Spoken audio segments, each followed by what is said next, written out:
या रस्त्याने सरळ चालत जाऊन राईट साईड घेतली की पायवाट लागते. मित्रांनो, हे विरारचं डॅम आणि एक डोंगर दिसतं ते बघा, जीवदानी मंदिर आहे इथून या टोकावर. आणि बारोडा देवीचं मंदिर दुसऱ्या टोकाला आहे. जीवदानीचीच बहीण बारोडा देवी आहे.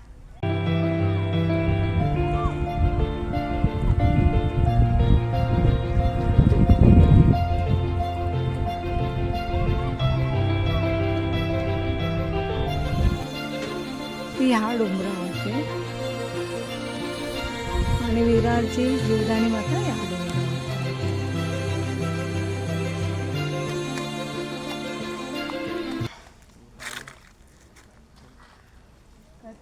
इथे कुठे आता घरं दिसतात, ती पण 1-2च घरं.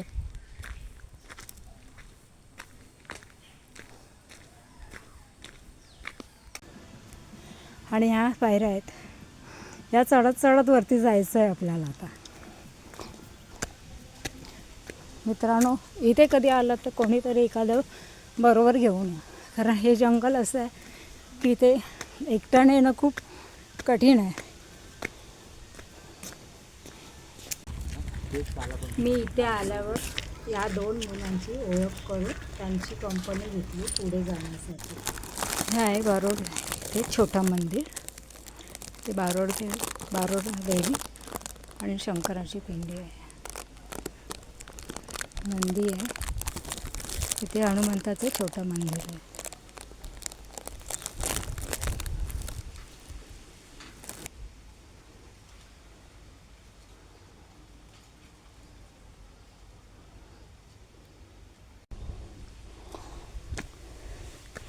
पायऱ्या चढताना दम लागत आहे. कमीत कमी 700 पायऱ्या तरी आहेत मंदिराच्या ते जाण्यासाठी.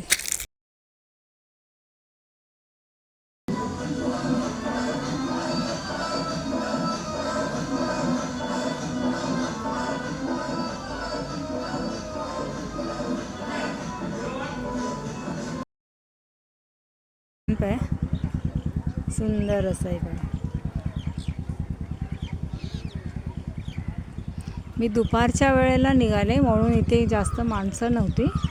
आता संध्याकाळचे 4 वाजायला आले तर इथे जास्त थोडे ये जा करणारी माणसं आहेत, मुलं आहेत. मंदिरात जाण्यासाठी मात्र कमी माणसं आहेत इथे. रविवारी जास्त माणसं असतात. रविवारी लोकांची गर्दी इथे जास्त असते. तर शक्यतो कोणी एकटं येणार असेल तर रविवारीच या, कारण त्यांना इथे एकटेपणा असं वाटणार नाही. आज मी दुपारी आल्यामुळे मला खूप एकटंसारखं वाटत होतं, पण इथे शेजारीच राहणारे कोणी मुलं आहेत, छोटी मुलं आहेत, 10वी-12वीची मुलं आहेत. ती 2 मुलं मला भेटली आणि त्याने मला अर्ध्या रस्त्यापर्यंत साथ दिला. म्हणतात ना, स्वामी जिथे तिथे उभे असतात. स्वामींचं साथ हमेशा पाठीशी असतं आणि खरोखरच आज मी ते अनुभवलेलं आहे. आज काय, ह्याच्या आधीसुद्धा मी बहुतेक ठिकाणी एकटे गेलेले, तिथे स्वामी माझ्या बरोबर आहेत. बघा तिकडे बघा, बकऱ्यांचं कलप चाललेलं आहे, दिसलं? अगदी लाईनीच चाललेलं आहेत बकऱ्यांचा कलप. झाडाखाली अगदी मस्त पैकी.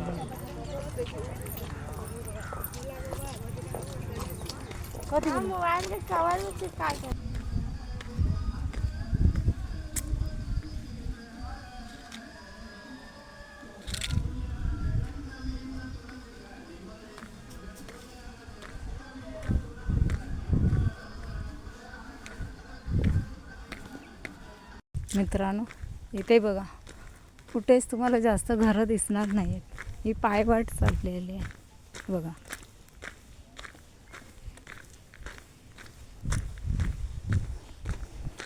पाणी पिण्यासाठी तुम्हाला एक स्टॉलसुद्धा इथे नाही आहे. त्यामुळे येताना पाणी, जर थोडा वेळ थांबणार असेल तर खाण्यासाठी स्नॅक्स या तुमचं टिफिन घेऊन येऊ शकता तुम्ही.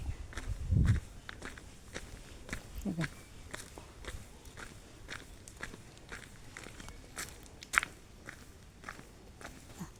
ते मेन गेटला आपण बाहेर आता आलो आहे. हे बघा इथे एक आजी बसलेली आहे. फक्त बिचारी एकटीच बसली आहे आणि तिच्याकडेच फक्त ओटी आहे इथे. बघा ओटी आहे. ही आजी एकटी ओटी घेऊन बसलेली आहे.